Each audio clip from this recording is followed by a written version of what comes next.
तो आइए दोस्तों, तो हमने पिछले वीडियो में पढ़ा था कि बीजांड द्वार कितने प्रकार के होते हैं। हमने उस पिछली वीडियो में बीजांड के कुल 2 प्रकार पढ़े थे और इस वीडियो में हम बीजांड का वो तीसरा भाग पढ़ेंगे जो कि बहुत ज्यादा मोस्ट इम्पोर्टेंट है। बीजांड द्वार के आधार पर बीजांड, देखिए बीजांड में बीजांड द्वार, निभाग और बीजांड ग्रंथ की स्थिति के आधार पर बीजांड को कुल 6 भागों में, बीजांड द्वार के आधार पर बीजांड को कुल 6 भागों में बांटा गया है। पहला है ऋजु यानी कि ऑर्थोट्रोपस, दूसरा है प्रतीप यानी कि एनाट्रोपस, तीसरा है अर्ध प्रतीप यानी कि हेमिट्रोपस।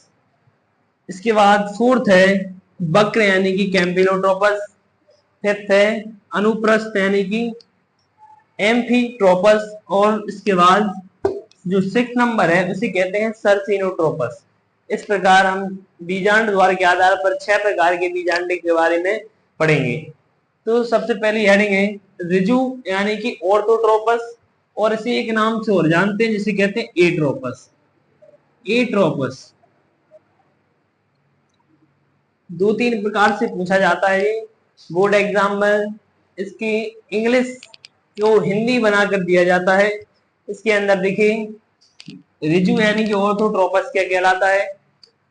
ऑर्थोट्रोपस एक ऐसा बीजांड जिसमें बीजांड द्वार, निभाग और बीजांड ग्रंथ तीनों एक सीधी रेखा में होते हैं, उसे हम ऋजु कहते हैं यानी कि ऑर्थोट्रोपस कहते हैं। जैसे पॉलीगोनम है, पान है, काली मिर्च है आदि, इन सभी में ऋजु प्रकार का बीजांड पाया जाता है। नेक्स्ट है प्रतीप यानी कि एनाट्रोपस। देखिए इस प्रकार का जो बीजांड है कुछ उल्टा होता है। देखिए ये बीजांड उल्टा है, इसमें केवल बीजांड द्वार और निभाग ही दोनों एक सीधी रेखा में पाए जाते हैं। ये ऐसा बीजांड जो कि कुछ उल्टा होता है, इसमें बीजांड द्वार और निभाग ही एक सीधी रेखा में पाए जाते हैं, इसे हम प्रतीप कहते हैं। और जो बीजांड ग्रंथ होता है वह अध्यावरण के साथ जुड़ा हुआ था। देखिए ये अध्यावरण है, इसी के साथ ये बीजांड ग्रंथ जुड़ गया। जैसे इसमें चना है, मटर है, सेम है, अरंडी है, गुलमेंदी है आदि ये सब आते हैं इसके अंदर। थर्ड है अर्ध प्रतीप यानी कि हेमिट्रोपस। हेमिट्रोपस क्या कहलाता है।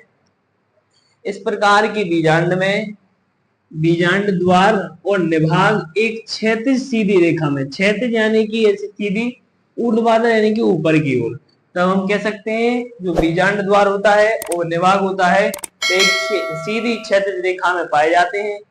देखिए जो बीजांड ग्रंथ है वह बीजांड से 90 डिग्री पर स्थापित होता है, जैसे कि रेननकुलस इसके अंदर आता है। नेक्स्ट है वक्र यानी कि कैम्फिलोट्रोपस। बीजांड क्या कहलाता है। इस प्रकार का बीजांड कुछ मुड़ा हुआ होता है। देखिए ये बीजांड है कुछ मुड़ा हुआ है, जिस कारण जो बीजांड द्वार और निभाग होते हैं वह दोनों एक सीधी रेखा में नहीं होते हैं। इस प्रकार का बीजांड कहलाता है वह वक्र कहलाता है, वक्र। और इसमें जो बीजांड द्वार होता है वह बीजांड ग्रंथ के पास आ जाता है। एग्जाम्पल है लेग्यूमिनोसी और क्रूसीफेरी कुल के जितने भी पौधे हैं उनके अंतर्गत ये सब आते हैं, वक्र। नेक्स्ट है अनुप्रस्थ यानी कि एम्फिलोट्रोपस क्या कहलाता है। एम्फिलोट्रोपस बीजांड एक ऐसा बीजांड जिसमें बीजांड के साथ साथ भ्रूण कोश भी मुड़ जाता है। देखिए यहाँ पर बीजांड तो मुड़ा ही है, यहाँ पर इसमें ये भ्रूण कोश भी कुछ मुड़ा हुआ है। इस प्रकार हम इसे कहते हैं अनुप्रस्थ बीजांड कहते हैं। इसमें क्या होता है जी, बीजांड ये भ्रूण कोश है ये और बीजांड है ये घोड़े की नाल के समान, घोड़े की नाल के समान हो जाते हैं। जैसे एग्जांपल है लेगना और पॉपी।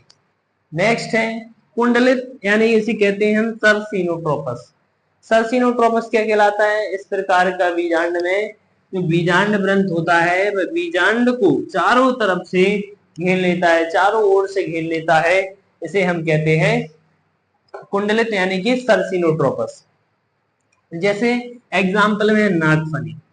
तो आपको यदि वीडियो पसंद आया हो तो लाइक और सब्सक्राइब जरूर करें, और ऐसे ही अच्छी सी सुंदर सी डायग्राम पाने के लिए हमें सब्सक्राइब करें, हमारे यूट्यूब चैनल को आगे बढ़ाएं, जिसके कारण हम आपको बहुत ही अच्छे तरीका से बहुत अच्छी धमाकेदार ट्रिकों के साथ आगे बढ़ाते चलेंगे।